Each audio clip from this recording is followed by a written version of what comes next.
Hello and welcome to another SDA Q&A. I'm your host for today, Peter Dixon. Great to be back in the saddle again this week with my very special guest, Ronald Lawson. How are you, Ron? Greetings, Peter. Good to be here.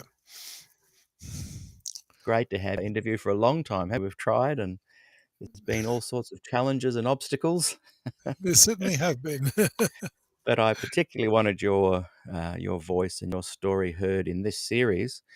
Which each series I try and focus on a certain topic. Season 2 was about Glacier View and Des Ford, and um, this season we were focusing a little bit on women's ordination and also the LGBT plus community as well.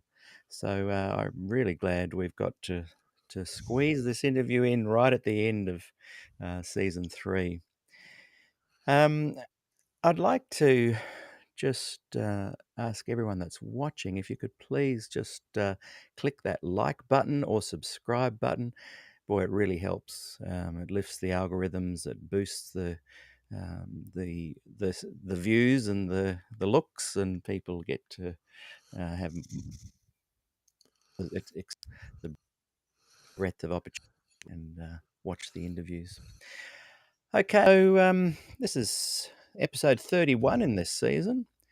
And I thought we'd get the ball rolling straight away, Ron, with you telling us a little bit about your Adventist and academic background here in Australia, because at the moment you're living in the States, but we'll come to that, how you came to live there, and also share with us a little bit about a trip you had on the hippie route to Europe in between all of that as well.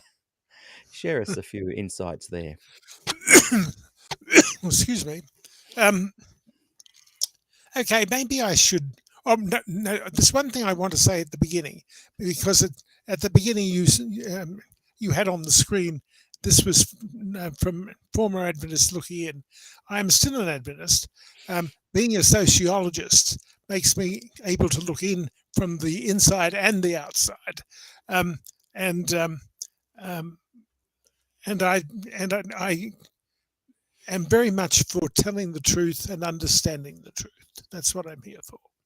And I Um, think too, just to highlight that, the title is A Former Adventist Looking In From the Outside.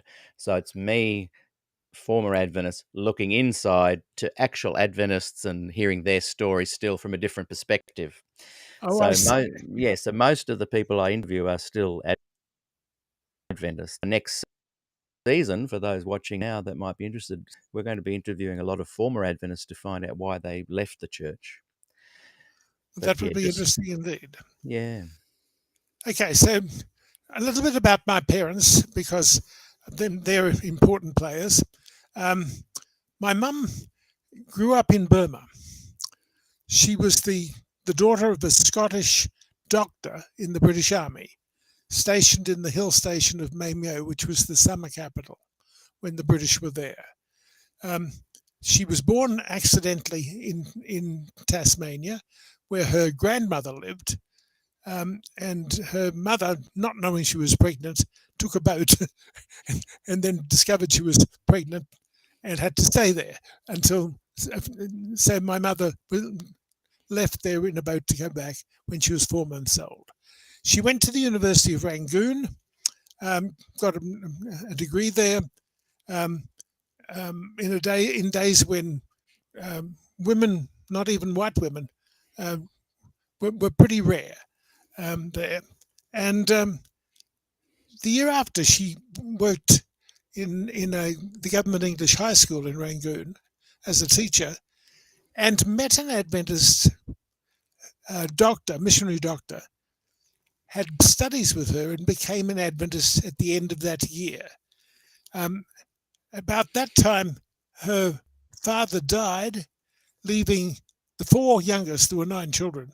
Mum was up near the beginning, but the 4 youngest were still young.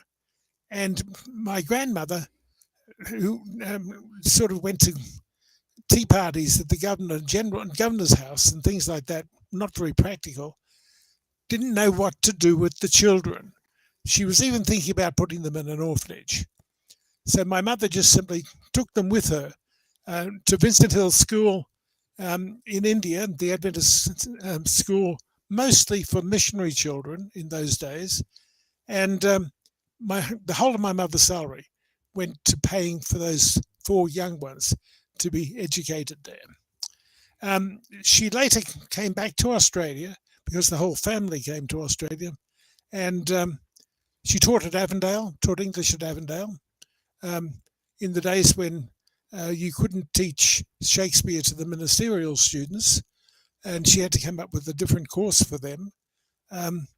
And after teaching there, she became a Bible worker, and during her year as a Bible worker, she met my father, and the pastor she was working with married them. My father was a fairly recent convert. He'd been an Adventist 4 or 5 years. He was a New Zealander. He'd been converted at evangelistic meetings in Auckland. He was actually the only convert from the series, and he met my mother. They were both in their 30s, and they married, and I was born in Sydney Sand in 1940. My sister was born nearly 2 years later. There's only 2 of us. When the war started, which was before I was even born, actually, but when the Japanese submarines came into Sydney Harbour, my mother decided that this was surely the prophecies, and that we were going to be persecuted and we had to go to the mountains. And so she took the 2 very little children to Lura in the Blue Mountains. My father continued working in Sydney, and he came up for weekends. And but they lived in the Blue Mountains for 2 or 3 years during the war.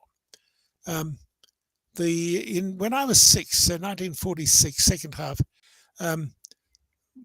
my father decided that he wanted to do what he'd always wanted to do, and he gave up his job. He was a manager of a printing works, and he became a pineapple farmer near Nambour, north of Brisbane, in Queensland. And so I had the first years that I really remember, from 6 until 11, on pineapple farms. And then he, for various reasons, decided to get out of pineapple farming. He thought it was going to go downhill. And unfortunately for him, he was persuaded to become a coal porter. And so he went to Toowoomba, west of Brisbane, as the coal porter for the whole of southwestern Queensland. And it was a job that he really hated, because he was never sure whether he was going to deliver the books, and never sure whether he'd have enough money to bring for the family. Mm. And that was what mattered to him most. Meanwhile, when we were on the farm, my mother had decided that she was a bored farmer's wife, and that she didn't approve of the 1 teacher to 8 grades in the schools. And she started first teaching me at home, and then when Rosemary was old enough, the 2 of us, and we were homeschooled for a lot of years. And that really was sort of the closest thing I got to a quote, Adventist education. Because I never went to an Adventist school as such. I was brought up to be, as my mother kept on saying, a singing evangelist. I was destined to go to Avondale. And I didn't complain. I just sort of accepted that. In my teens, from age 13 to 16, 4 years in a row, I won major prizes in the competition for young composers run by the ABC. And each time I'd be interviewed, well, shall we say, my mother would be interviewed by a Toowoomba Chronicle reporter, and somebody would come and take photos of me. And each time my mother would make sure that the article contained that I was going to be a singing evangelist. I was sub-school organist at age, I think, 12. And I started a choir in Toowoomba Church when I was 15.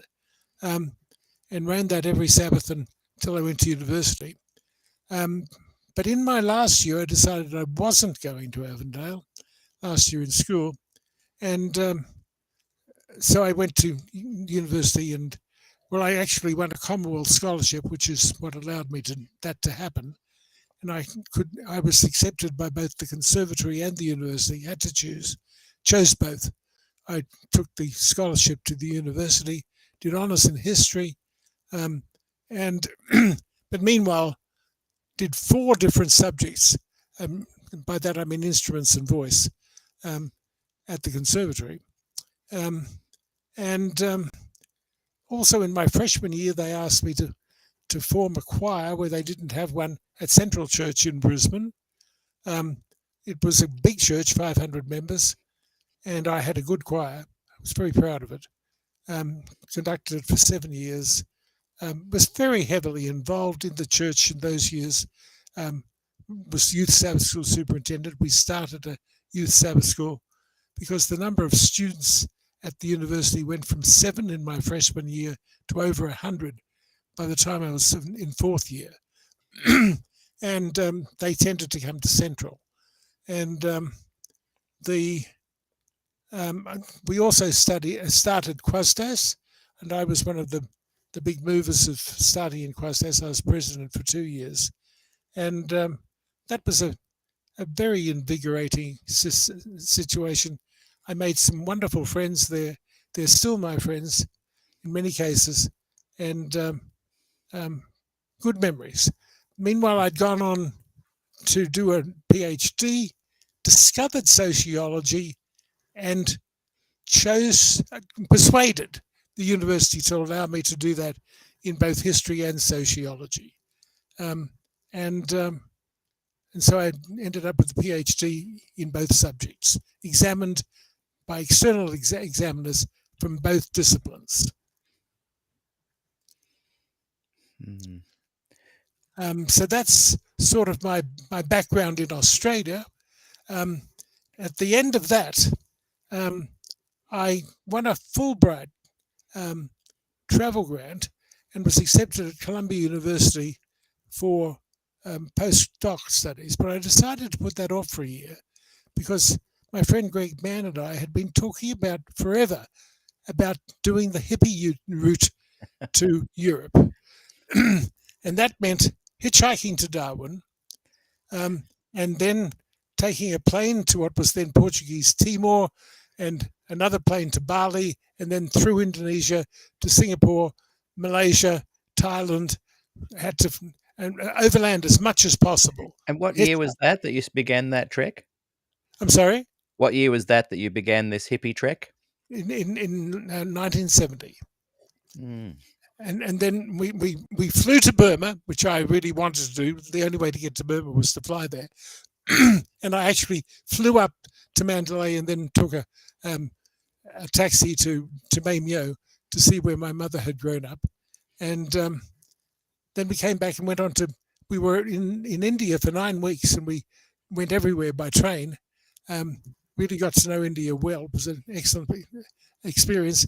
And then we got together with 2 British upper-class guys who were driving back to England, and we drove with them. Can you imagine this trip now? It wouldn't happen. Through Pakistan, Afghanistan, Iran, Turkey to Istanbul. We left them in Istanbul. And then we took a flight to Israel. I had to see a mentor who would be a mentor for me, supposedly, at Columbia University. In fact, wasn't there when I got there. And then we came back to Greece and went up through communist East Europe by train. And so I really saw communism close at hand and talked to lots of people. I'm a natural interviewer, and for example, in Prague, it was only a couple of years after the Prague Spring had been broken by the Soviet troops coming in, and they absolutely hated the Soviet Union. and welcomed anybody from the West.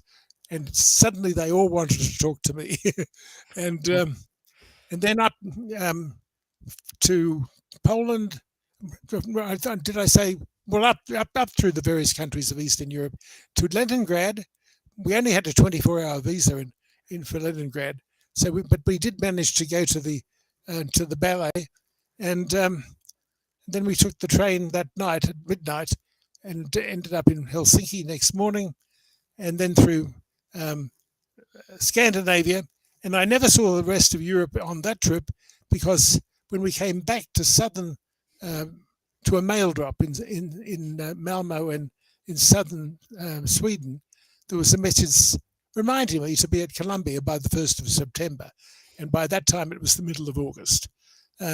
So I had to get myself post haste to London, get my activate the travel grant from Fulbright, and get myself to New York, and a city where I didn't know a soul, and suddenly there I was in New York City.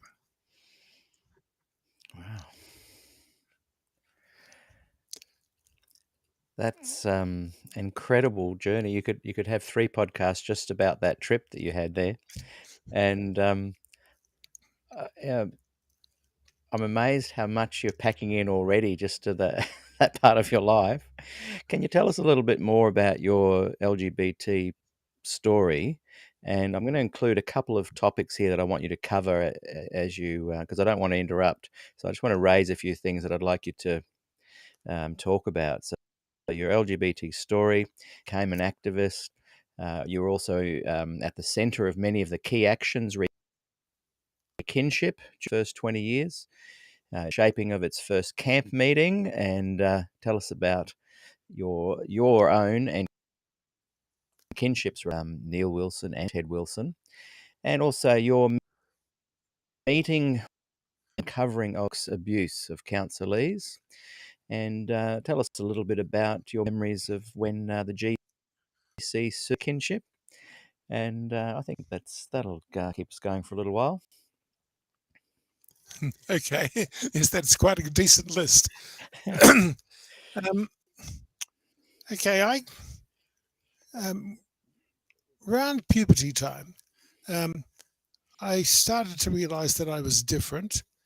The other boys who I knew were all suddenly interested in girls, and I wasn't. I didn't know what to make of this. I was still interested in the boys, and I also liked watching them in swimming trunks and less. But nothing more had happened. That was just simply that I was aware that that was what I was interested in looking at.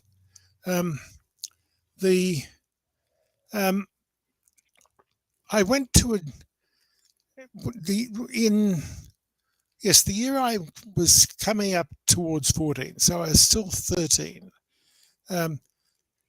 Each year I went to the conference junior camp at Maranatha in Queensland, and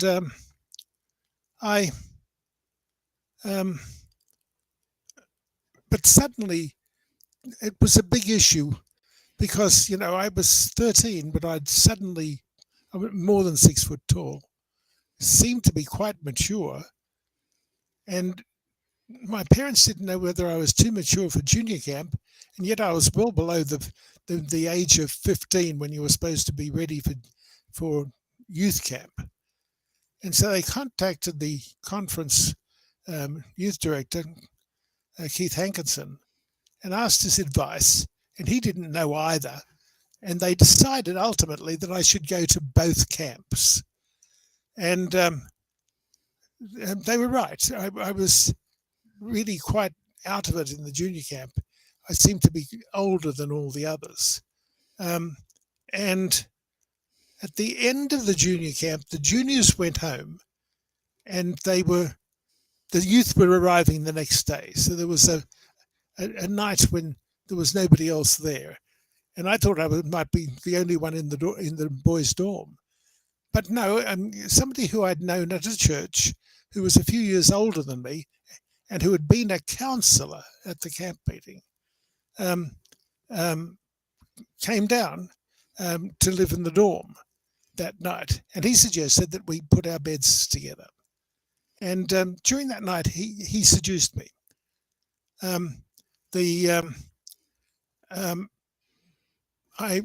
am not prepared to say who he was, but let me say that he went on to become a fairly important Adventist figure, a pastor and an administrator.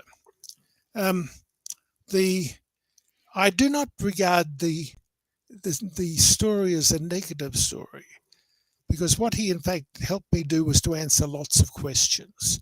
I'd never heard the word homosexual before. I had no idea what such people would do. And well, I found out. And so that helped me answer important questions. But nothing much happened beyond that, because I was in a small city and studying hard. And I went to university eventually. And then I became more aware of that there were people of similar interests around me. But I also, at about the same time, started to feel like society doesn't approve of this. I got this more from society than the church, because the church never said anything about this topic. Mm. But I also sensed that I couldn't go to the pastor and say, hey, I've got this problem. And I also sensed that I couldn't go to my parents, because they wouldn't know what to do. It would just cause them angst. So I kept it all to myself. I tried not to do anything about it.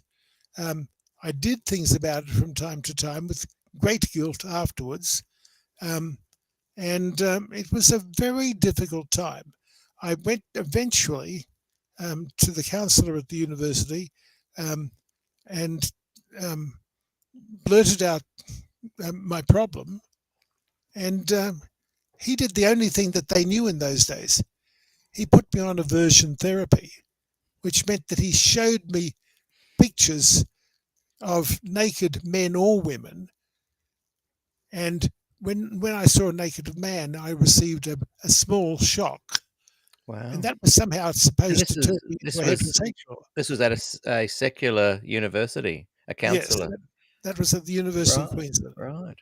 So that kind of therapy was not just a religious promotion. Oh, no. Yeah. That was the best So, the psychologists could do in those days. so they'd show you a picture, and then they'd give you a shock when you saw the. If it was one kind, and if it's the other, Yeah. nothing would happen. And Yeah. that difference was supposed to change you, which of course it didn't. It was total nonsense. Yeah. And as a matter of fact, it made me very anxious and very horny Yeah. in the direction that they didn't want me to be. Opposite direction. Did it take a while to get over later on when you embraced, the idea of being able to have relationships, or at least that it wasn't dirty or anything? Did you still kind of imagine the little electric shock going on? No, I think that subsided. I think it made no major impact at all on me. Yeah. It was just a really unpleasant 6 weeks. After 6 weeks, I just simply went away and didn't come again. I found the whole thing unpleasant and useless. Incredible. I'm not And what sure year was that? Sorry to keep bringing it back to a timeline, but it's just interesting to place things to give us a sense of history. What year were you having that therapy? It would have been when I was in graduate school. So I graduated in 1962, and I would say that was about 1964. Okay. Maybe 65, in there. It was a period when I was becoming more and more concerned about trying not to do. I mean, you have no idea how much I prayed and fasted and cried and asked the Lord to change me. It just didn't seem to happen. But it was a very painful period. Mm, And it mm, went on for a very long time. It was not until I was in New York and aged almost 34, so I'm talking about the very end of 1973, beginning of 74, I started finally saying to myself, but if God's all powerful, why doesn't he answer my prayer? And I eventually said, it's either he can't or he chooses not to. And I didn't want to believe that he couldn't. So I chose to believe that he didn't want to. And then I realized that it was probably that he was happy with the way I was. That was the way he'd made me. And having come to that, it took me a few months, but to become comfortable with that, I eventually said, okay, well, I want to have a Christian home. I want to find somebody, and I want to be in a relationship. But I didn't know how to. I mean, where did a gay Adventist go to meet anybody in those mm, days? mm. I um, I tried going to gay bars, but I was just totally uncomfortable there. My Adventist background made me totally uncomfortable there. I was not going to drink, and I didn't know how to start conversations with people, and I just felt totally out of it. So nothing much happened. And eventually, about 1976, I decided to put an ad in the Advocate, which was the national gay paper in America at that time, published out of California. Um, and basically, I don't remember the words exactly, but they were gay Adventists write to me, something like that. That I was looking for a gay Adventist and was a gay Adventist myself. It's quite And I progressive. got something like 40 or 50 responses, Mm. all of them west of Chicago. And this is in the days before internet, um, of expensive phone calls. Um, and it was really difficult to, I mean, I made contact with a few of them. I'm embarrassed that I didn't contact many of them.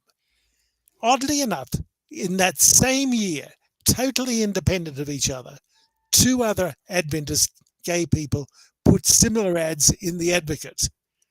And from those three ads, we ended up with a list of gay Adventists.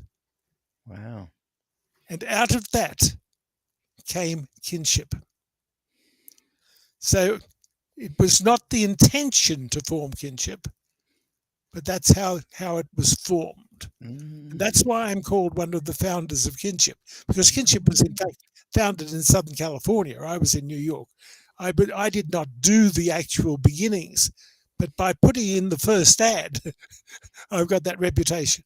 And then in Wow. 1979, they were planning on, let me say that they then gradually tried to find the rest of us around the country. And they knew about me. And in 1979, they were planning to have the first camp meeting in the next year. And they invited me to a planning meeting in Los Angeles.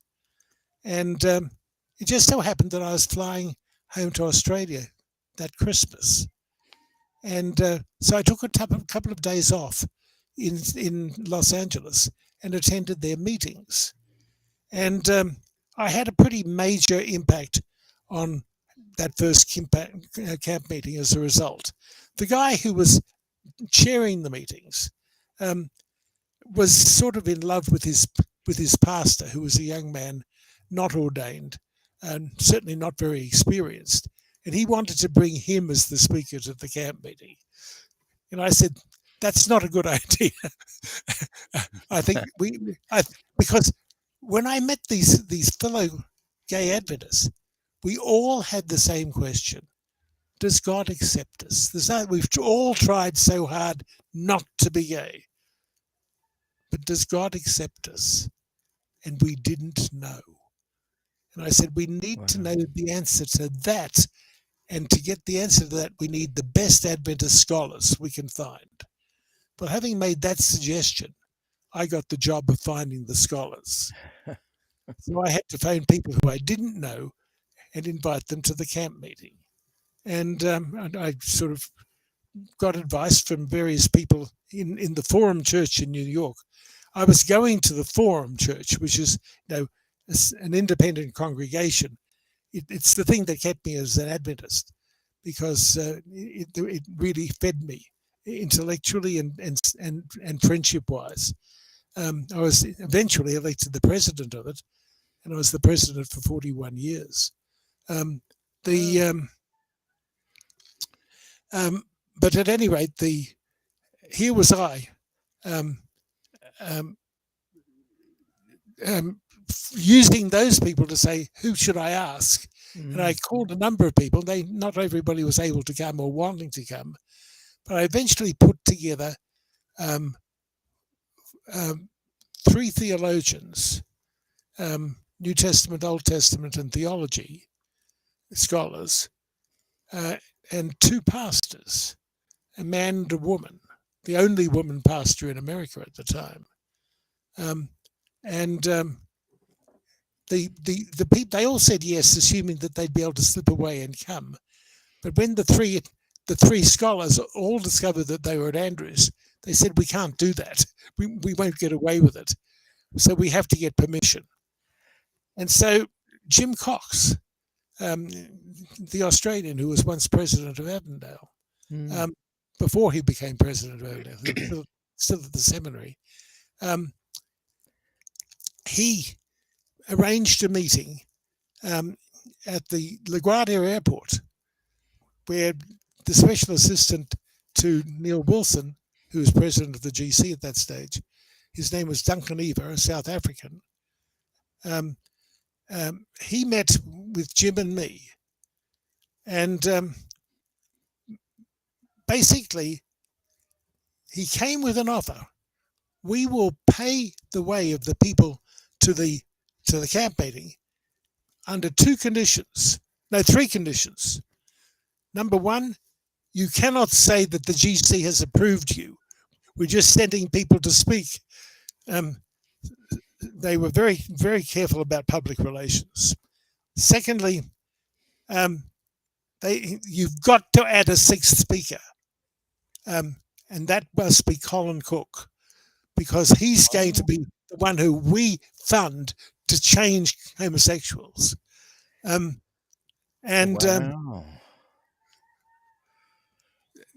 So we had to agree that they would pay for this. And that took place the week before Glacier View. Oh my And when goodness.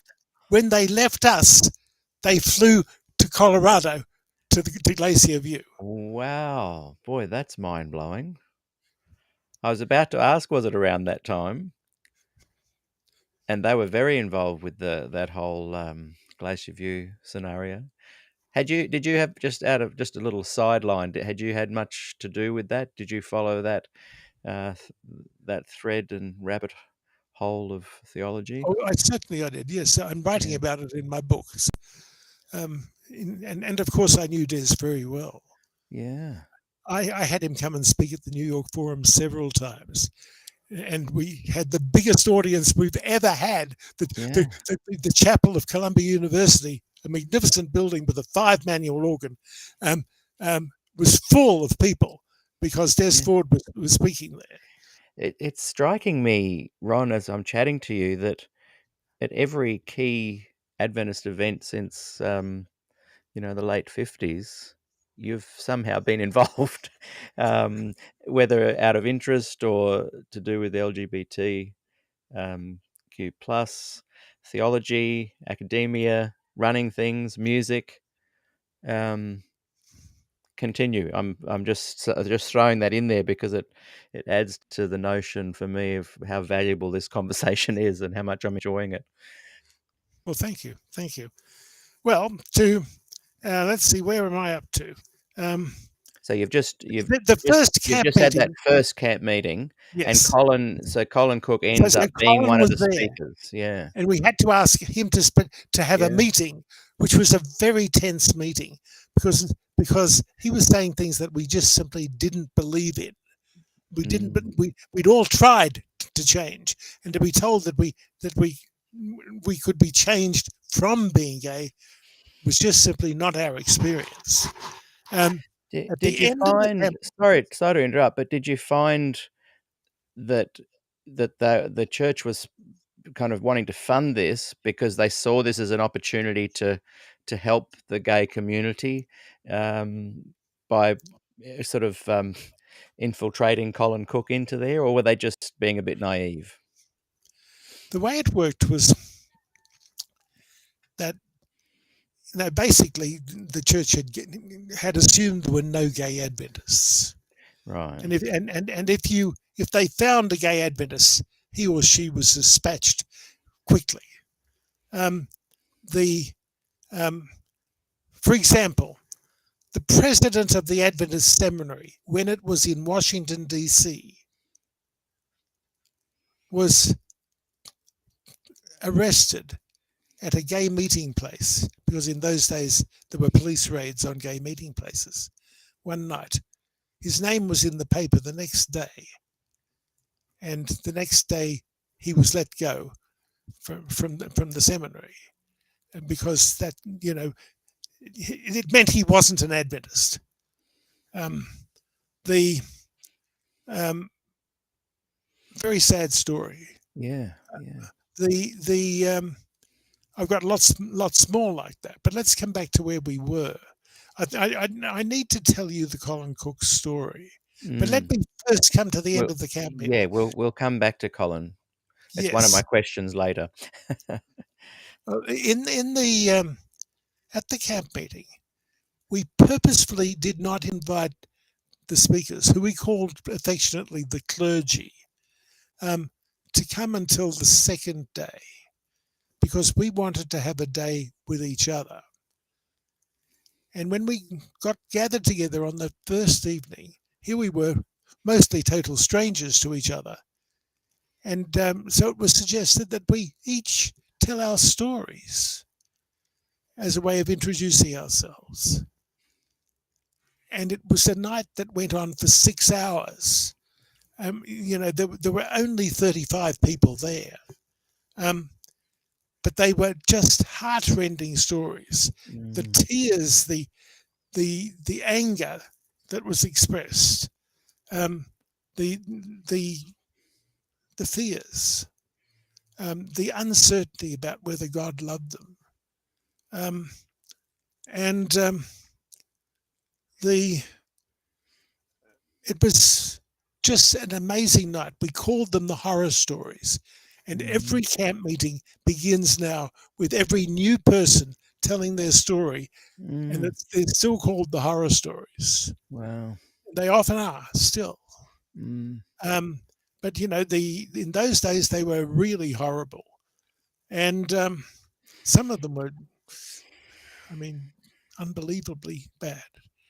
Um, like a our the guy who we elected as treasurer, for example, reported being told by his mother when he came out to her. Her response was, "I wish you had never been born." Yeah. Wow. So imagine that, what that did to him. Yeah. Yeah. Well, when the clergy arrived the next day, and they heard it during their ride up the mountain from the airport about the previous night, they wanted to hear the stories.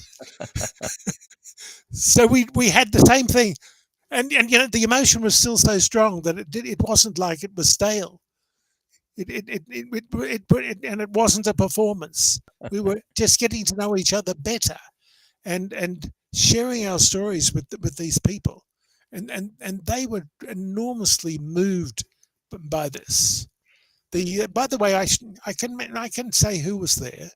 The clergy who were there, the theologian was Fritz Guy, the New Mm. Testament scholar was Jim Cox, The Old Testament scholar was Larry Garrity. The male pastor was Jim Londas, who was pastor of Sligo at the time, and the woman pastor, the only woman pastor in America in 1980, was Josephine Benton. Right. And so those were the 5 speakers, and then we had Colin. The speakers each gave one major talk, answering what does the Bible what does the New Testament, for example, have to say about homosexuality and whether God accepts you or not. And then on Friday afternoon, they got together. Now, I should say that none of them had studied the issue before. They studied the issue for us in order to be able to speak to us. And they all came to the same conclusion. And they got together, and together on the Friday night, they said, we want to summarize this for you. And they said, we believe that you are called to the same moral standards as heterosexual couples. God does not want you to be alone either. It is bad for somebody to be alone.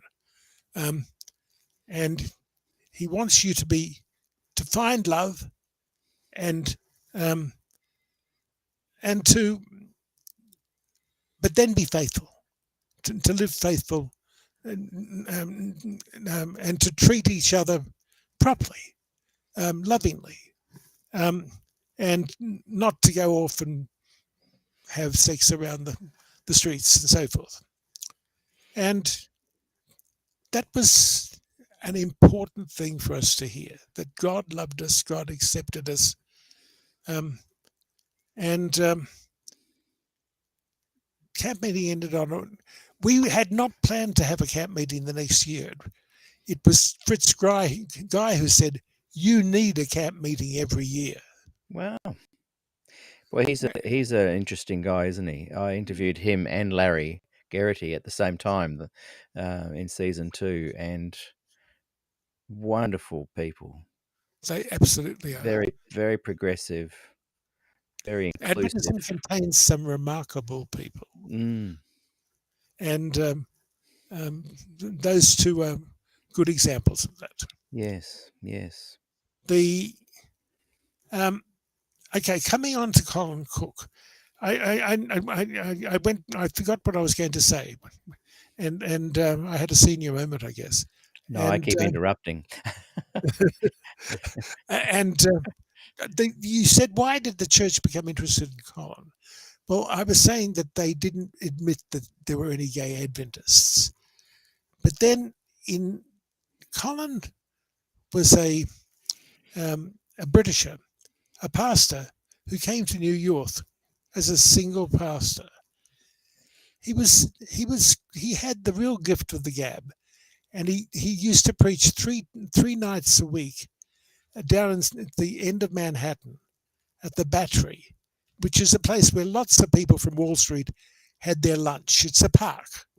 And he would preach there and attract a great deal of interest. And the trouble is he was gay and denying it. But he kept on picking up people for sex. And he lived in the Adventist Evangelistic Center in Midtown Manhattan. And he would take people home to his room there. Wow. And he was caught once doing that. And of course, he was fired, suddenly disowned. And that he didn't know what to do. It was the only thing he wanted to do, the only thing he was trained to do. And he did everything he could not to be gay. He went to the Adventist Psychiatric Hospital in Massachusetts and read everything he could, and eventually decided to write a series of articles for Insight magazine, the youth magazine, in which he said it is possible not to be gay. And he had hundreds of people write him letters. Wow. And that gave him the idea of starting a counseling service in Reading, Pennsylvania, which is where he lived. He was the pastor of the church in Reading. Or had no, he wasn't the pastor. He'd of course been fired. He was living there, and that's where he started. And he also found a wife, and, Wow. and married her, and they had 2 children eventually, 2 boys. And all this was taken as proof that he'd been cured, that everything he said was correct. And then he came to camp meeting. And then a couple of years later, he came to the Church of the Advent Hope in Manhattan and did a weekend seminar. And I decided I wanted to hear what he was saying. And so I went to him. I'd already heard him at the camp meeting, but I heard him there. And I decided it was just total nonsense to me. It did not fit my experience. I could not believe what he was saying or the examples he was using. And I said, I don't know what to do about this. I don't know. It doesn't make any sense to my experience. And then in 1984, I finished the book that I was writing on the housing movement, the tenant movement in New York, and landlord-tenant conflict, which had morphed into also a study of the dynamics of housing abandonment and tenants taking over abandoned buildings, because New York really hit bottom in 1974. That was why my book on the tenant movement became so strong, so long. Initially, it was about conflict over rent levels, and then it became housing abandonment too. And if I'd published the book initially, it would have been out of date before I published it. Yeah. I had to keep on going. And so it came, I finished it in 1980, beginning of 1984. And I was at the same time promoted to full professor, and I received tenure. And I said to myself, I'm now free to study Adventists because I can do anything I want to do now as an academic. And I'd always wanted to study Adventists. And so I thought I was studying the church in North America. And then, and in the year 1984-85, I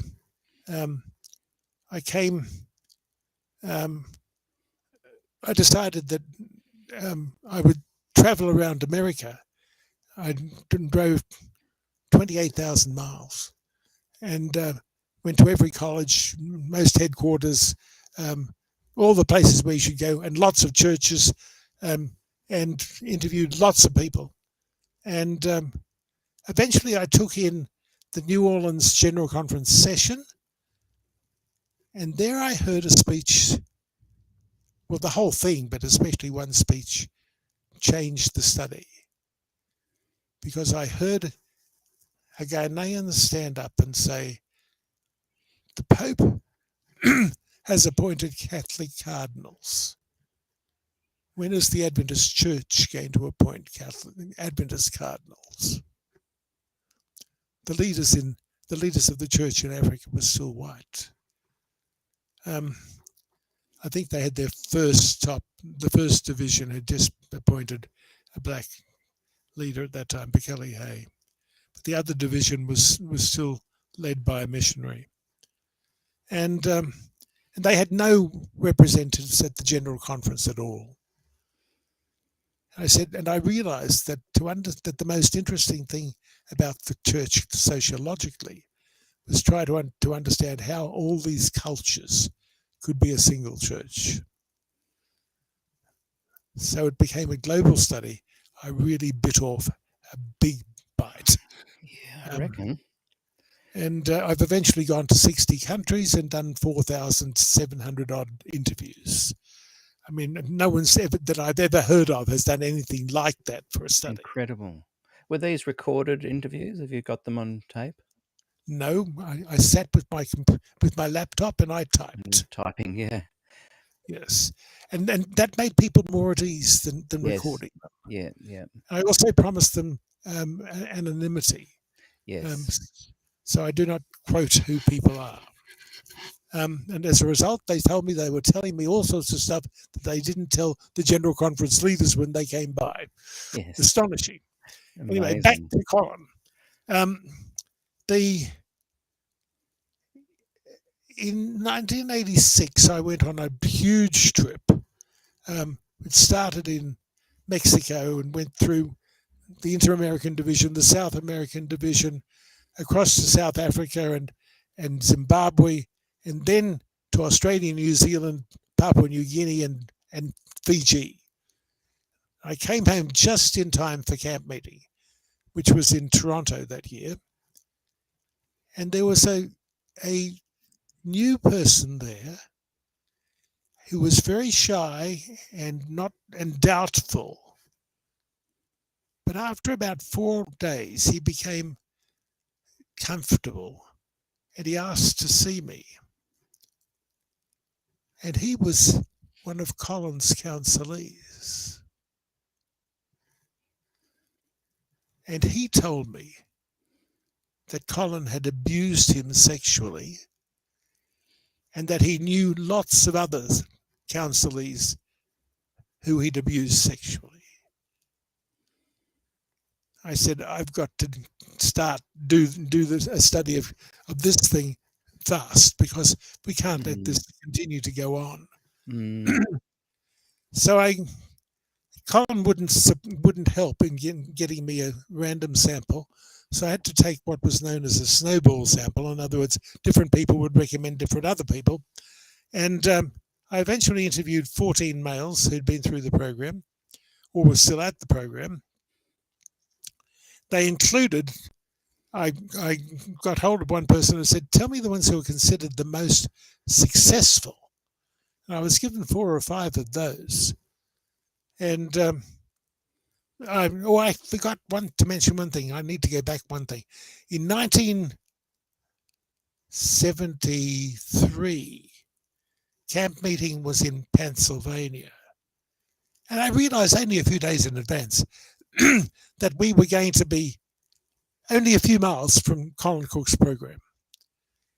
And I suggested that we go and find out about it. So the very first night, the Sunday night, we arranged to go down and spend Sunday afternoon and night with them. And we heard 5 amazing testimonies, unbelievable testimonies. And at the end of the night, the first speaker, who was the most impressive of the speakers, came to me and he said, I'm a Canadian. I can't work here. Can I come to the camp meeting? But I've got no money.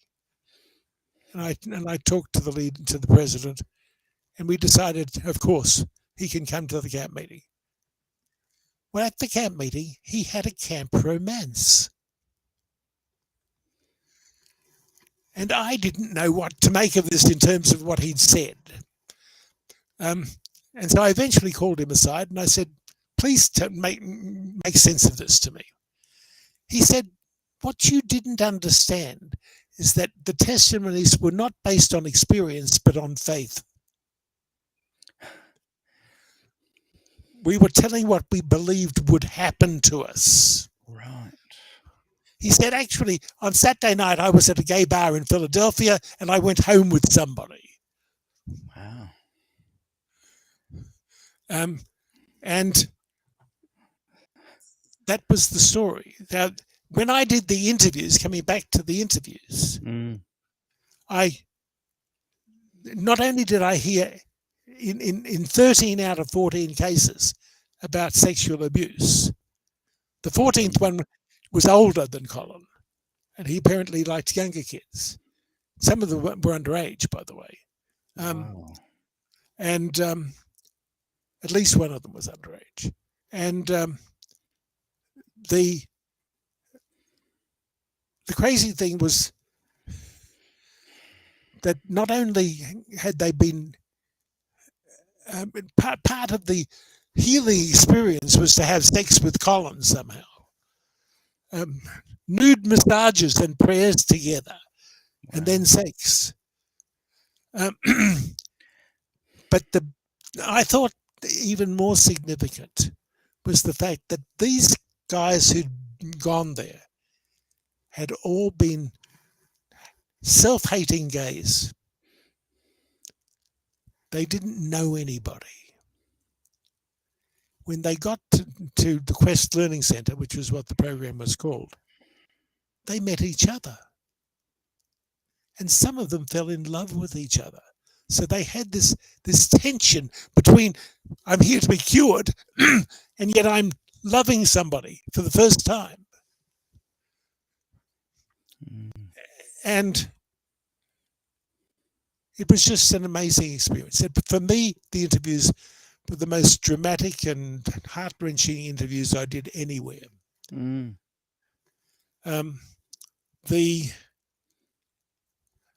I got home from that, I said, I cannot let this go on. I've got to let the General Conference know. And yet that was dangerous. It might blow up my study. But I wrote a very long letter documenting with quotes from the interviews. And I sent it to Neil Wilson with copies to 29 other leading Adventists so that he couldn't put it in his drawer and forget about it. Colin resigned the next week. Wow. And that was the end for that time of the Quest Learning Centre.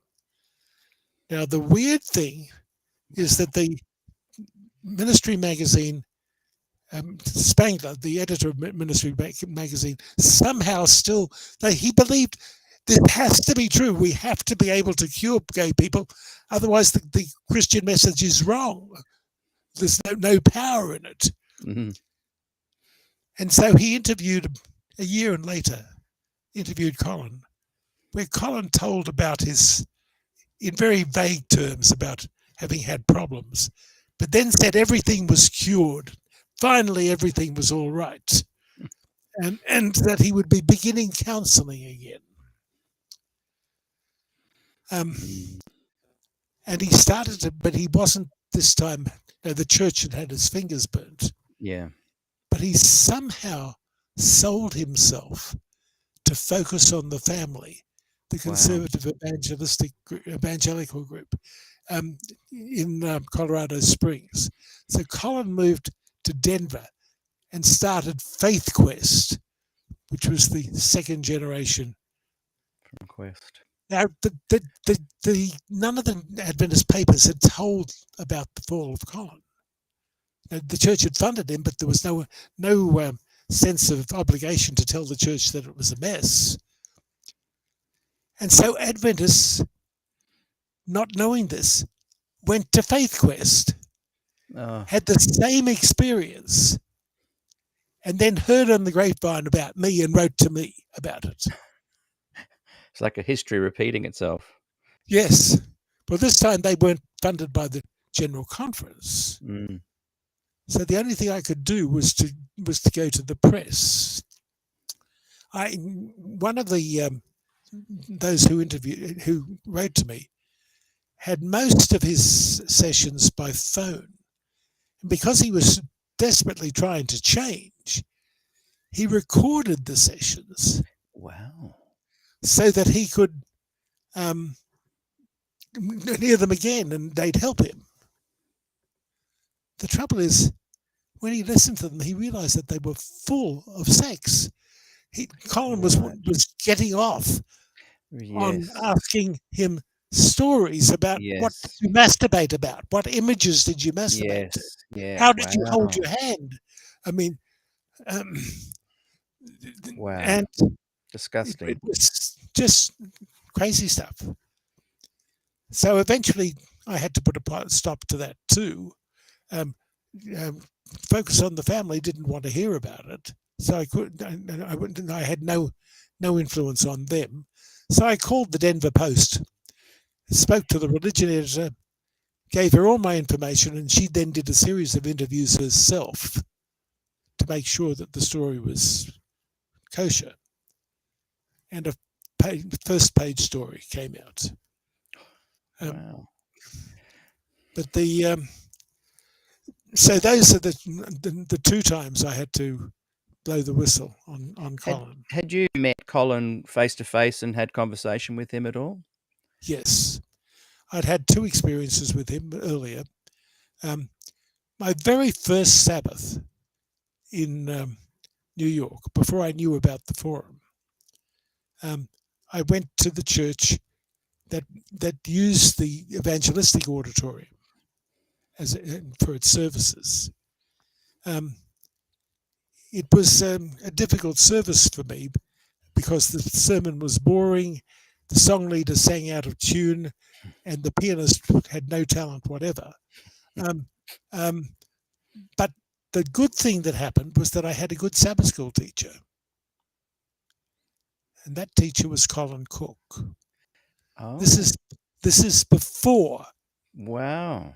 he'd fallen. Before you knew any of this, yeah. Yes. Did you know he was gay at this time, or was that all a bit secret No. too? Right. I mean, I didn't even think that he might be gay. So he's a good speaker, and he's got charisma, obviously, as well. Yes. And I was older also than very you? inexperienced. How much older than you is he? He's the same age as I am. Right. So he's 82 too now. Wow. Or at least he's 82 this year sometime. Yeah. He's still alive. Yes, he's still alive, that I know, as far as I know of. And I checked on him not long ago. He still has a radio program. He still tries to help people stop being homosexual.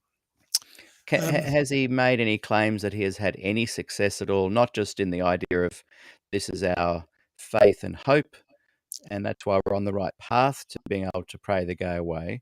Has he got anyone that's actually been able to say convincingly and demonstrably? I've heard of no one who says that they were cured as a result of Colin. Be interesting to interview him and ask him, now that you're 82 and look back on your life, how successful has your pray the gay away been?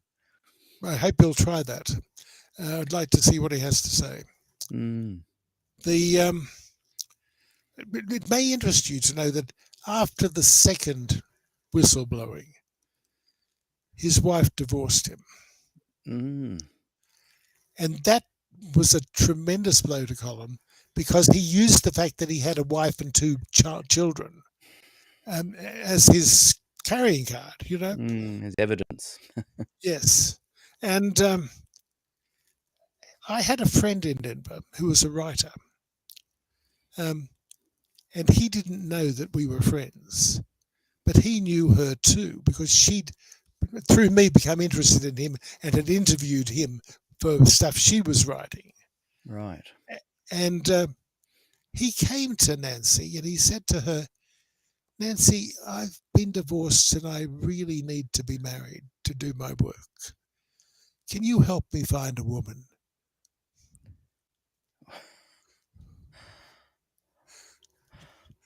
He didn't know that she would then tell me that, of course. Yeah, wow. But that's what happened. And you said there were two times you'd sort of encountered him face to face. There was that. Yes, there was another time when we were at the forum. This is before I was the leader of the forum. By the way, I should mention this because I'll forget it otherwise. In my fourth year at the forum, I came out to the forum. That was 1974. This was my third year at the forum. I took a sermon, and I just had I was in love for the first time. And I'd brought him to the forum, and I'd brought him to the to a party that we'd had on a Saturday night. And so they knew him. So as part of my sermon, I told them about the way I'd come to terms with myself. That caused some ripples, unexpected, but about 4 or 5 months later, the Forum elected me as their president. So it was a very good place for me to be. Yeah. Very, very accepting. And my own partner later, the first relationship hardly lasted at all because neither of us knew how to have a relationship. Yeah. But later I had a relationship which lasted 24 years until he died. And Scott was a really fine organist, better than I am, and an excellent composer. And Scott came there, and he was the organist at the Forum for many, many years, and very loved. And when he died, the people who came to his memorial service were the people from the Forum. Mm. So, Isn't that? I just want to comment on that because I feel like some of that is, and in my chats to Floyd as well, current president, Floyd Penowitz, current president of Kinship, I notice and long for this sense of a loving community, which I did find within Adventism um, as a subset of Adventism with friends yeah, and family. But there seems to be something rooted in the organizational structure of kinship and what you're saying there with the forum that has a really beautiful sense of Christian community that is that rolls itself out in action and a heartfelt action. And I just wanted to highlight that, hearing you say that, because I've heard several people sharing their stories. There seems to be a nice kinship amongst the organisation. yes, Yeah, Kinship's a very special organisation, yeah, and so during all my years there was the Metro New York Adventist Forum, yes. just an amazing community. The now where was I? I We were going was to get to your second meeting with Oh, Colin. that's right. So about my second year there, a pastor in New York who was a friend, he had a church out in Long Island. He and his wife had a child, and they wanted to have it dedicated somewhere special. And they asked us if they could come and have that ceremony as part of our worship service at the Forum. They'd not really been at all regular. I don't know whether they'd even come at all. But we said yes, sure. I mean, the chapel at Columbia is an amazing Romanesque building with just the most incredible acoustics and this 5-manual organ. It is an amazing instrument and an amazing building and a beautiful building. So they were coming to a very beautiful place, and we were so privileged to worship there for a long time. And when they came, Colin Cook came with them. Now, I recognized him from the Sabbath school class because that's all I knew of him at that point. Okay, he was still a pastor. He hadn't come to my attention for anything else. I only knew him in the Sabbath school class. But the way Columbia was organized was that the religious center also had the odds and sods organizations attached to it. So that the gay people at Columbia was attached to the religious center. So downstairs in the crypt, below the sanctuary, there were notices about, well, there was a notice about some dance that the gay people at Columbia was sponsoring. Colin ripped it off the wall. That was the first indication I had from him that he was anti-gay. And then all of us were in the father's car, Colin, me in the back seat, going out 30 miles to lunch because we were invited to lunch at their house out in Long Island. Um, and Colin and I argued about that the whole way, with me being very careful not to give myself away, just simply talking very intellectually, but that I didn't think that he really had the right to go and rip down a notice in a place that didn't belong to him. And he was showing his antagonism to gay people and to gay organizations during that conversation. So for me, the whole thing was a sort of I got a considerable insight into Colin. Mm. So it didn't surprise me when I realized how tortured a soul he was. Mm. Because I'd had some insight there. You know, the most antagonistic people to gays are often hiding their own gayness. Yeah. Do you think he was tortured and genuinely trying to find a path of redemption, or was he a predator that had found a way to have a certain sexual gratification through a certain model that he had been able to build that gratified him in that way? Well, remember that that stage he was still a pastor. He Mm. was still preaching in the Battery Park. And he was still bringing home people who he met there to have sex with him in his room at the Adventist Center. Mm. Um, But he seems the to have this model of presenting himself as someone who is in the offering pastoral care in the midst of the flock while taking advantage of the flock. Is that an accidental byproduct of his struggle, or do you think he's a predator? I would think, from my experience, that he was ridiculously, terribly guilty about the whole thing. But he couldn't not do it. It was just too much of the center of his being. Right. I mean, I had had that experience when I was in my early 20s. I hated myself for it, but every now and again I would go and do it Mm. because I just couldn't not. But yours was an example of a model that you kept repeating as he went through his different phases. It just seems like there's this. I'm not trying to judge him or call him out on anything there. I'm just observing and pondering. I'm not even I asking you guess the to last judge thing it. that I But, would say about Colin is that the really sad situation was that he really messed up his two sons. mm, You can imagine what it was like for the boys growing up in that yes, sort of yes, household. yeah. Have you had any And they, contact with them at all? Like, what has become of their lives? Because they'd been in their 40s and 50s now. the guy who gave that testimony and then came to the camp meeting stayed in contact with them.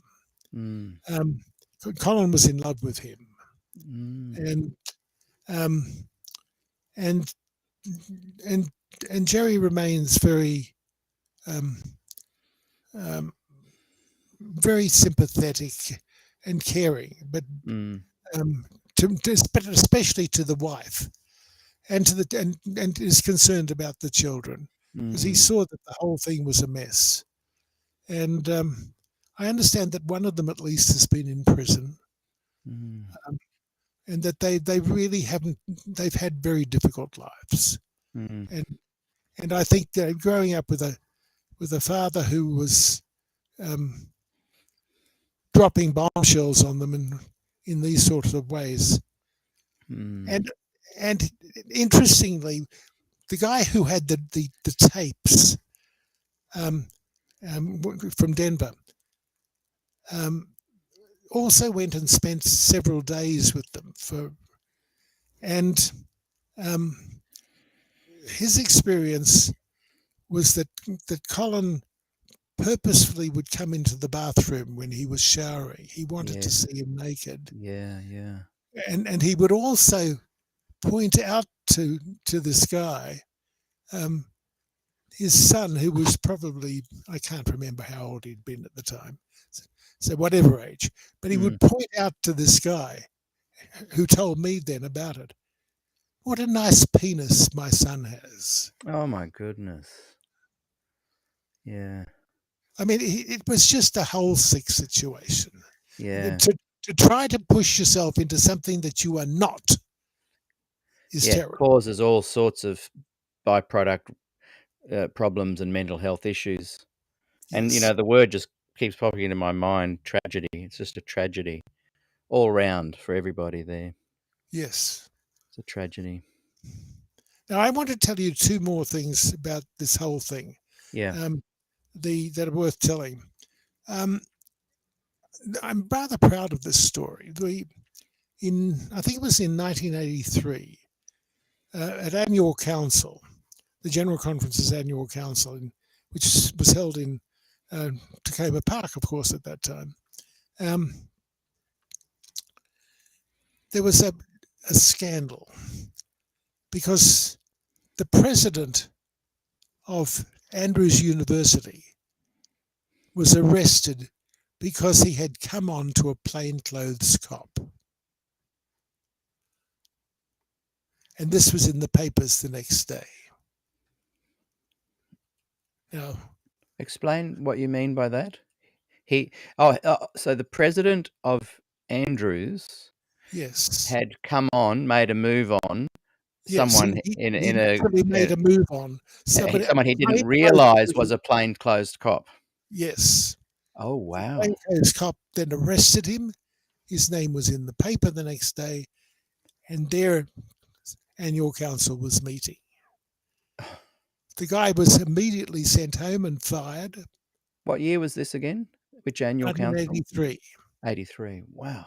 What a Yes, turbulent era for Adventism, the early yes. 80s and Now, late 70s. Wow. now this is the second time this has happened to the seminary, right? The first time it was the president of the seminary, Potomac University, um, Yeah. in 1969, I think it was.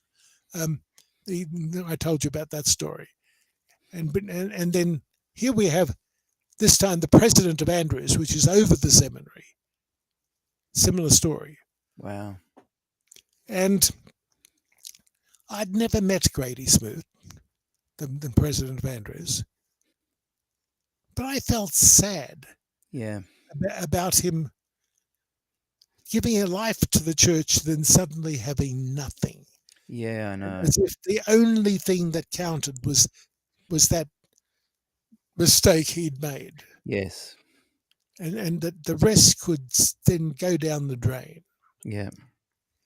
And I was so concerned about it that I called Neil Wilson, and I said what I just said to you, that I thought that the church should have more concern for its people than that. So he spoke to And you. Neil, and Neil Neil. took me seriously, Wow. and he said, "I'll get back to you." And when he got back to me. This is the story. He had contacted his brother, who was the provost of Indiana University in Kansas City, and had arranged for his gay brother to employ Grady Smoot as a dean. Wow. So Neil Wilson's brother was gay. Yes. And we had another Wilson, I assume a cousin, maybe a second cousin or third cousin, but we had another Wilson who was a member of kinship in the early years from Florida. Mm. There's at least two gay members in that family. Ted Wilson denies it, That denies that he has a gay uncle. that he's got gay anybody. There's no gays in my family. Sorry. Oh, sorry. I'm just imagining a meme. Ted Wilson, there's no gays in my family. Oh my goodness. Wow, that's mind-blowing that Neil went out of his way to listen to you. You would have felt heard. And not only that, he offered an opportunity for Grady. Yes. How did you feel about that at the time? I felt really happy about that. I felt like for once the church has done justice. Mm. Wow. Now let's go on to the court case. Yeah, see, that's what intrigues me. I'm just putting some comments up too as we go, but it intrigues me that on the one hand, Neil seemed to be really helpful in this regard at that particular time, but as we come into this next story, maybe not so much. I'm interested in hearing this. But before we just jump into that, can you just tell me, is Grady Smoot still alive? What happened to him in I the end? don't know whether he's still alive. Mm, He'd be old because I was in my 30s when that happened. mm, No, 40s, early 40s, and I'm now in my 80s. So, and he was, mm, a conference president, so he was probably about 60. So I doubt if he's No, still he alive. probably passed. Yeah. If anyone watching can share some information, it'd be an interesting life to look at and honor in a way, Yes, because there's a tragedy there that don't feel the desire to judge him.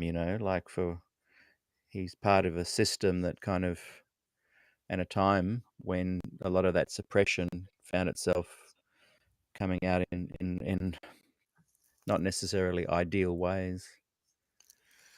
I think that Neil genuinely, especially because of his brother, um, wanted to help gay people once the issue was raised. Yes. Okay. And that was why he was willing to send the first speakers to the camp Yeah. meeting. Yeah.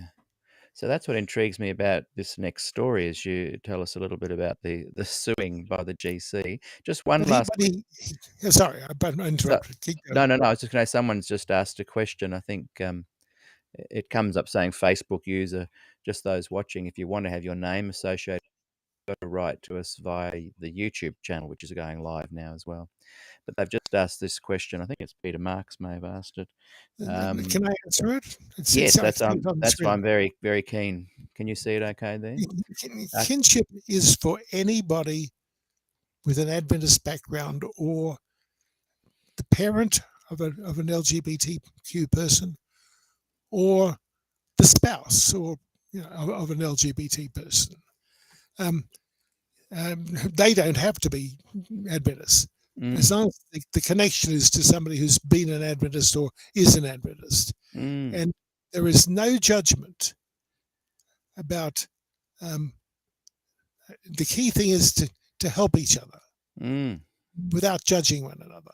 mm. So it's certainly not only for monogamous homosexual relationships. No.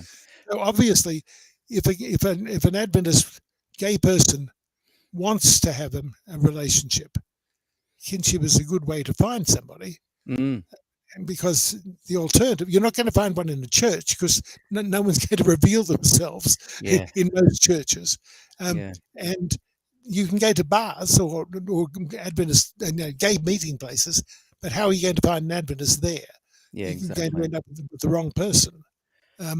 So that's the way of it. The kinship's important for relationships. Yeah. It does not insist on relationships. No, and I think too, the question where he's saying a kinship camp meeting still only for, I think he's misunderstood what they would never have been only for. In fact, I Yes. really want to commend David Colthart here in Australia, Floyd Panowitz, who are really encouraging, and I'm trying to do the same for people to become allies and join kinship. Excuse me. And I've found a great sense of being welcomed into kinship, even though I'm not gay. I'm a straight person, but I'm an ally, and so I want to thank them as a little aside for making me feel welcome, as well as you too. Thank you. So tell us now this story of the GC suing kinship. Okay. Neil was above all a politician, and he had much more conservative people around him than he was. After all, he'd taken over from Pearson as General Conference President, and Pearson was a very conservative Mm, GC president. And Neil Wilson was known as a liberal, as a friend of the forums and Spectrum, and as open. But he was also very aware that things could go bad for him politically. And so he shaped things so that he could guard against that. And one of the ways that happened, I haven't done the work to know for sure, but I can tell you about the timing. Kinship became on their radar with the first campaigning, which was 1980. In 1981, the General Conference trademarked the Adventist name so that they could stop unofficial groups from using Adventist or Seventh-day Adventist, both they attempted to do. And they were embarrassed when the wrong people said they were Adventists. And that showed up in all sorts of ways, such as in David Koresh. They did everything not to admit that he was was on the Adventist roll when that all happened, and so most of his followers were. The same thing happened. They were trying to escape bad press, and they didn't want to. Neil didn't want to be defeated in a vote. He wanted to always be successful, so they trademarked the name. And then, as the years passed, we got angry about Colin Cook, and we got angry because the General Conference was doing nothing about AIDS. Kinship people were dying of AIDS, lots of them. And the General Conference wasn't doing anything. And I mean, I interviewed the mothers of people with AIDS, and they told me I couldn't even tell my Sabbath school class. I couldn't tell my pastor. I had to go through this alone. And of course, the person with AIDS, left the church because there was no support there. Well, we became more aggressive as a result of that. And at one point, Kinship did a demonstration at the General Conference headquarters in Tacoma Park. And it was soon after that we received a letter. I received the letter. It's funny, I was the one who was known in the General Conference. I was the church liaison. I was never the president. I refused to be the president. But I was the one who the General Conference knew, so that the correspondence came to me. And they demanded the letter was from the head of the legal office, Bob Nixon, that we change our name, that we could not use Adventist or Seventh-day Adventist Kinship. And yet that was vital to us. I mean, we would go take part in gay pride marches with big placards saying Seventh-day Adventist Kinship. And we'd be going down in various cities, and people would come off the sidewalks to us in excitement. They didn't realize that there was such an organization of Adventists. They wanted to know how to contact us, how to join us. So it was the most important recruitment mechanism, was to have that name. We couldn't do our ministry without having that name.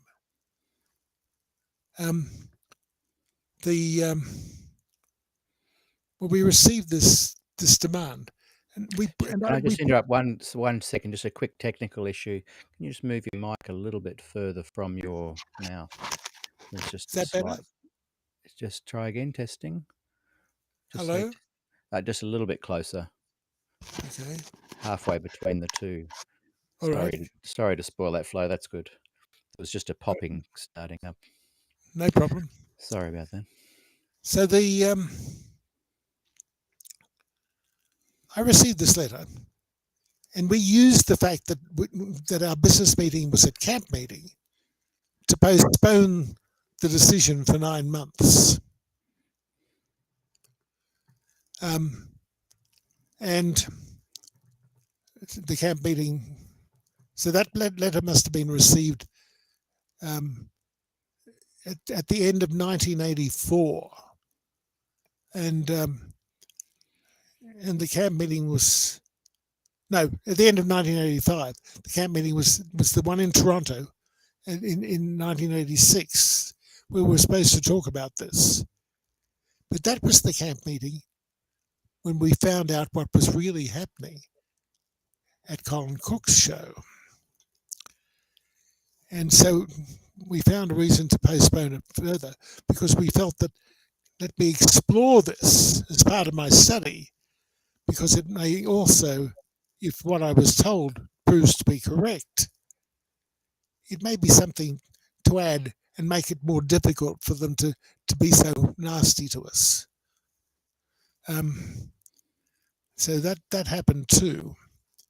But eventually, at the end of 1986, we wrote a letter saying that we would not change our name. And of course, in all these things, the General Conference expects to just be the steamroller, to roll over the small group that's using the name. And they didn't think anything would be different from us, except that our president was Bob Bouchard, a lawyer. And he had legal contacts. Sorry, the mic again. Sorry, the mic a little bit away again. Sorry to spoil the flow. That's it.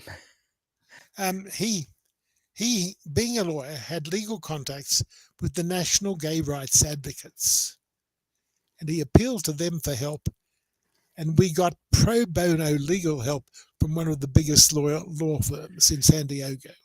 Wow. Then we came to the preparation for the court case. And of course, what's the word? I can't remember the word, where they grill you before cases. Oh, yes. Oh,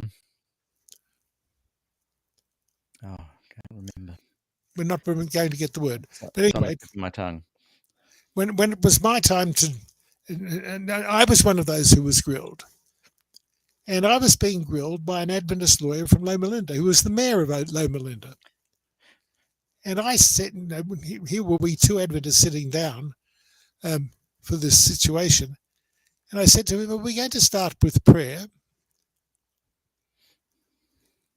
He totally ignored me. And away we went into the questioning. And then when it came to the court case, which was in Los Angeles, there were only two of us called to the witness stand. One was the new president of Kinship, Marge Doyle, the first woman president, and me. It was, and then you had all these General Conference lawyers, plus a Catholic lawyer who they were paying big money to, because they felt that they weren't good enough themselves to do it. And they tried to prove that we were, now get this, it was under the trademark situation. So it had to be a commercial case.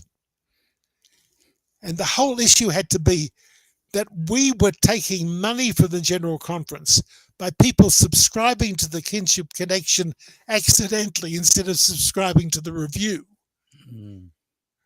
Or accidentally giving Kinship money instead of sending in tithes. In total hogwash. The case was total hogwash. Our case was that we are Adventists. The name describes who we are. And into the bargain, the church hasn't done anything about the reformed SDAs or the the Davidian Seventh-day Adventists, and there's more. The name is generic, was the case that we made. Mm. We won. Mm. It's the only case that the General Conference has lost. But they could not stop us using our name. When they talked about appealing to a higher court, their Catholic lawyer, Vincent Ramick, advised them not to do so, that they might lose at a higher court and make a bigger precedent. Yes. Now that's interesting you say the name Ramick, because he was involved with the plagiarism Yes, issue as well. Yeah. because he was sort of the favourite Catholic lawyer of the General Conference. Yeah. Yes. Wow. And that's another whole topic. Boy, that is a fascinating story.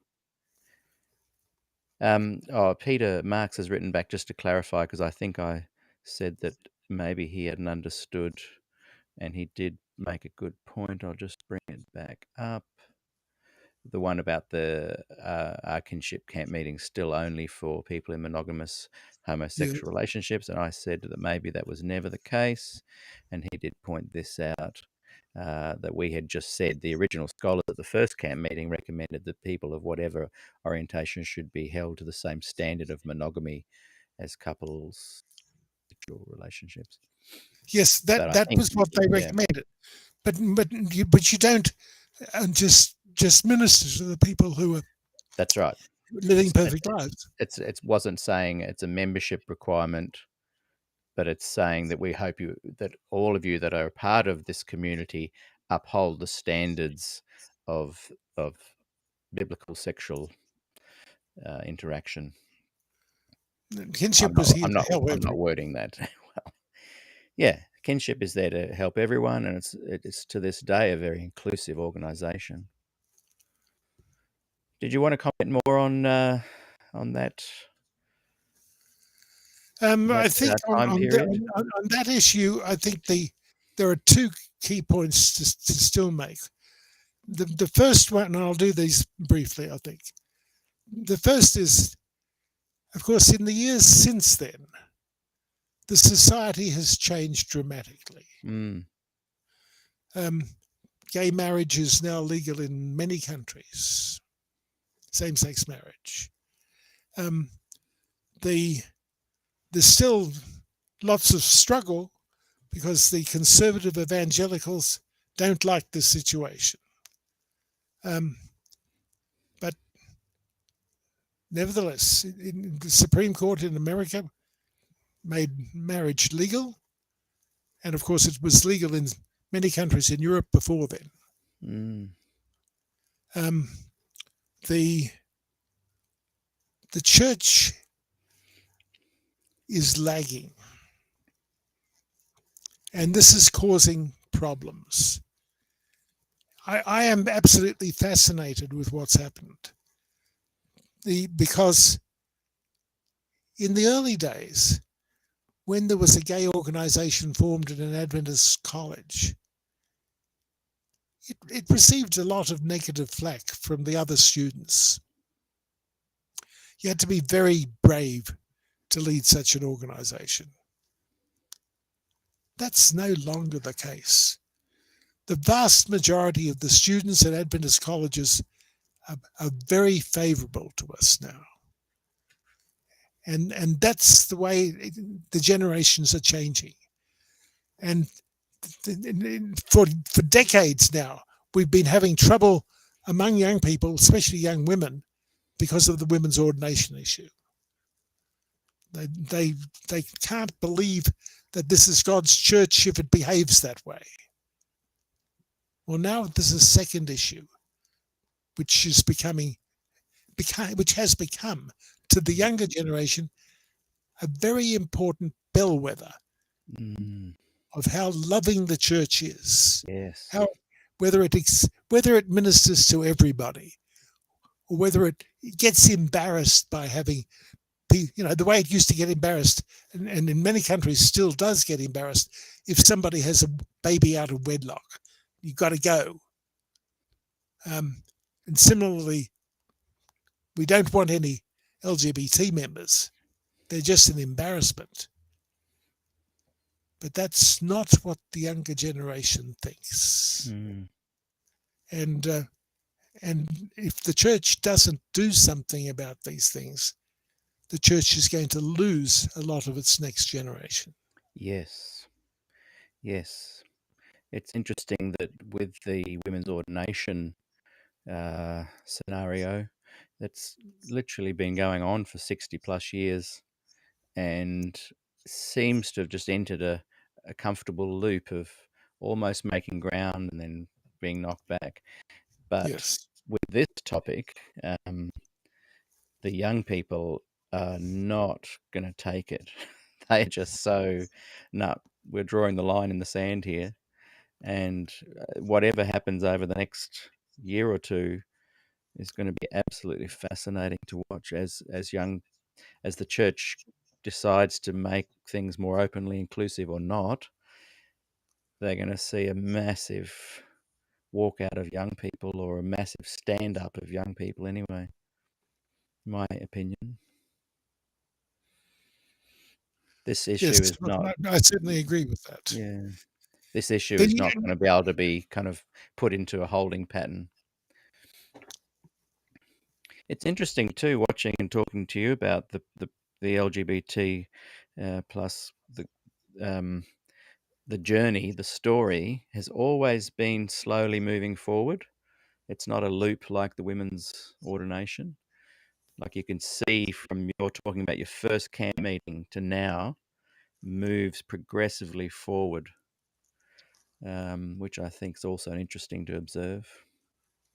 So I would like to, if people want to know more, there are 2 papers that I've written which people should know about. They're on my website.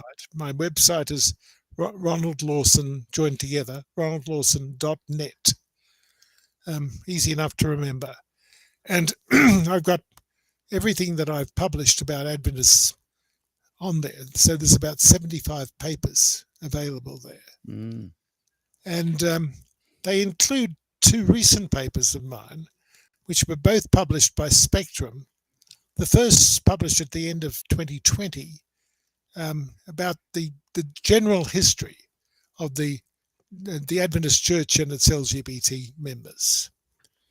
And it tells the story from go to woe.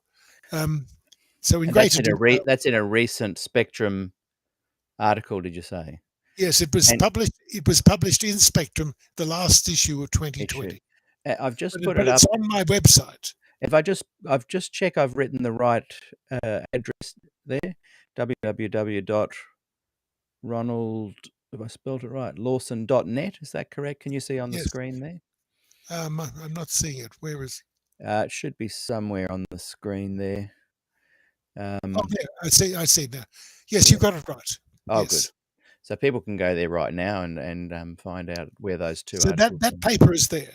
And then a couple of weeks ago, as a matter of fact, it's still, I think, on the website, but you've got to dig to find it now. An article was published on the Spectrum website, that's spectrummagazine.org, on how the enormous changes in Loma Linda University, which used to be really anti-gay, around 20 years ago, and how, especially in the last 5-6 years, the church has become welcoming. The university has become welcoming, and that article is on the Spectrum website now, but it's also on my website. So if you want, and that's an exciting story, because it's a story of enormous change. So it illustrates what you were just saying, Peter, about the way things have been getting better. Now, never on the same time, in this last week, a student has come out as trans at Southern Adventist University, conservative university, and she is having bad time there. Yeah. and she's been um, put on pause on her job. She's not being allowed to work at the moment, um, and she hasn't had an important job there Mm, on campus, um, and so it's not up and up everywhere. But no.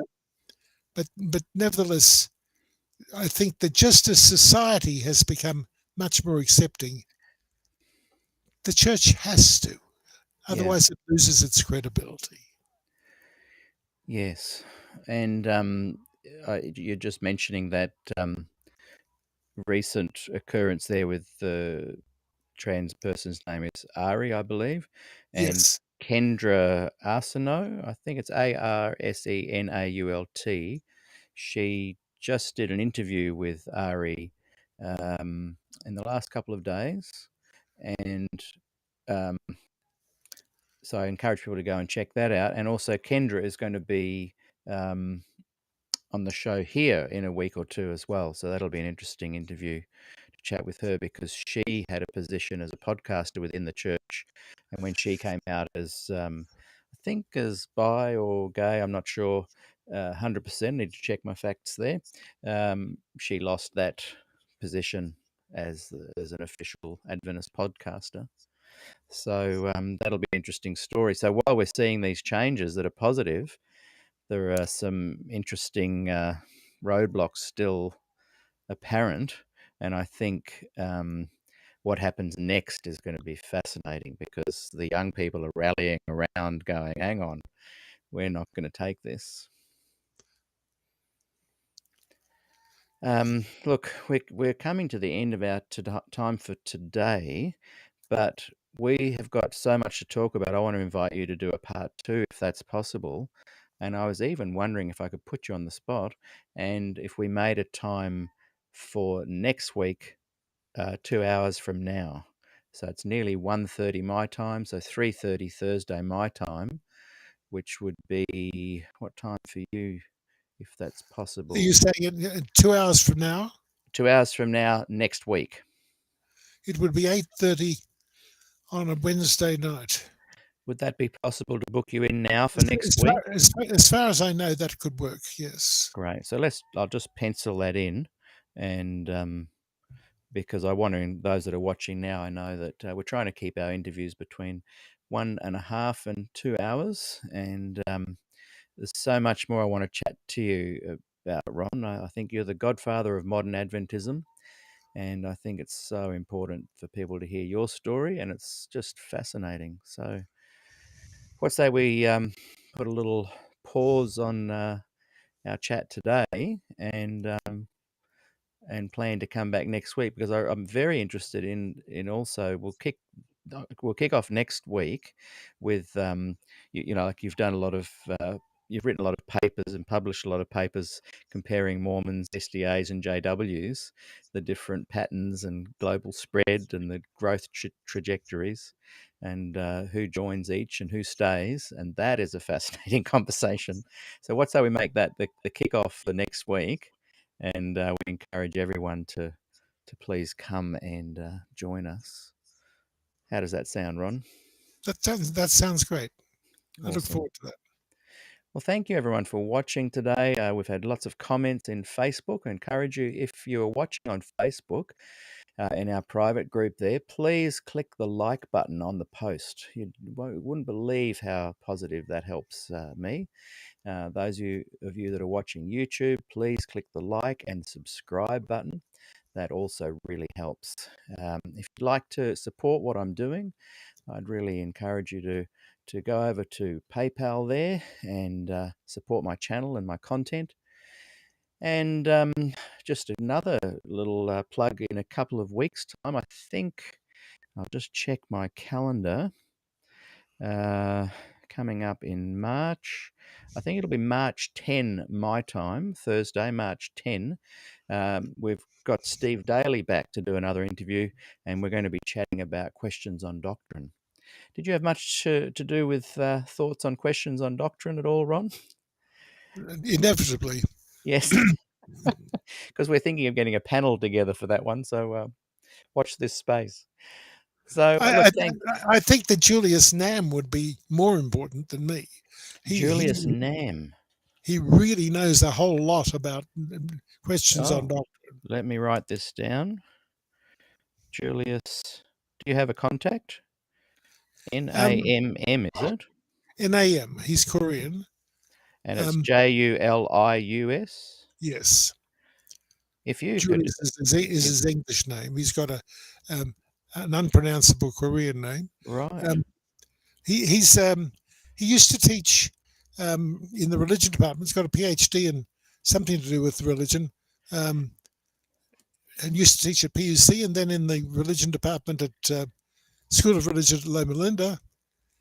And then he decided to study law, and he's wow, now doing really important legal stuff, um, affecting the government um, in Washington. wow.